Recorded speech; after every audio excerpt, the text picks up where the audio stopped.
কিন্তু মন খারাপ লাগে, কিন্তু এখানে মন খারাপের কোনো অবকাশই নেই।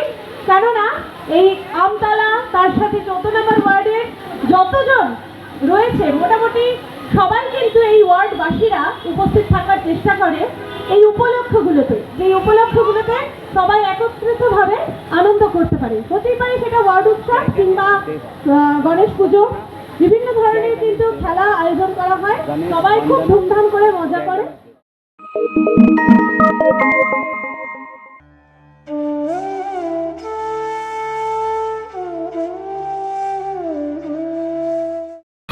সবার কেমন লাগছে ইউনিক মিউজিক্যাল গ্রুপের গান এবং তার সাথে অবশ্যই এই পাড়াইয়ের রিয়াঙ্কার গান?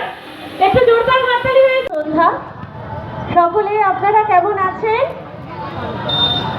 সবার মুখগুলো সব মলিন কেন?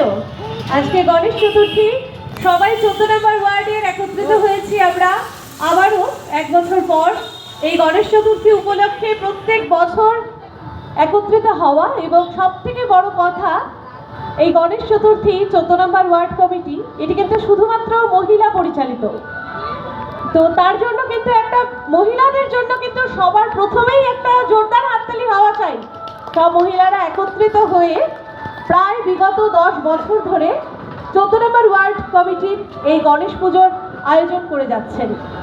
এবং আজ সেই গণেশ চতুর্থীর প্রাক্কালে, অর্থাৎ আজ গণেশ তৃতীয়া উদ্বোধন হতে চলেছে। আর কিছুক্ষণের মধ্যেই গণপতি বাপ্পা মরিয়া আমাদের মাঝে এসে উপস্থিত হবেন।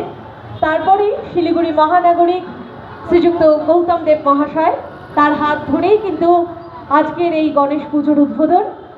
আর কিছুক্ষণের অপেক্ষা, তারপরেই মহা সমারোহে ধুমধাম করে আমাদের গণেশ চতুর্থী আয়োজিত হতে চলেছে। গণেশ পুজোই নয়, গণেশ পুজো ছাড়াও কিন্তু 14 নম্বর ওয়ার্ডের এই গণেশ পুজো কমিটির দ্বারা বেশ কিছু কর্মসূচি রয়েছে।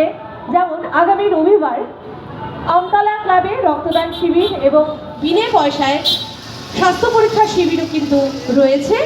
তাছাড়া আগামীকাল গণেশ চতুর্থীর সন্ধেবেলা সব মহিলাদের জন্য থাকছে নানান ধরনের আকর্ষণীয় খেলা। আবারও আমরা এভাবে একসাথে হব। আজকের মতো কিন্তু আগামীকাল বিসর্জন গণেশ ঠাকুরের, এবং তার সাথে আজকে কিন্তু এই মজা করার একেবারে শেষ সুযোগ। তাই সকলে এবারে মঞ্চে যিনি আসতে চলেছেন, তিনি যেমন গান করবেন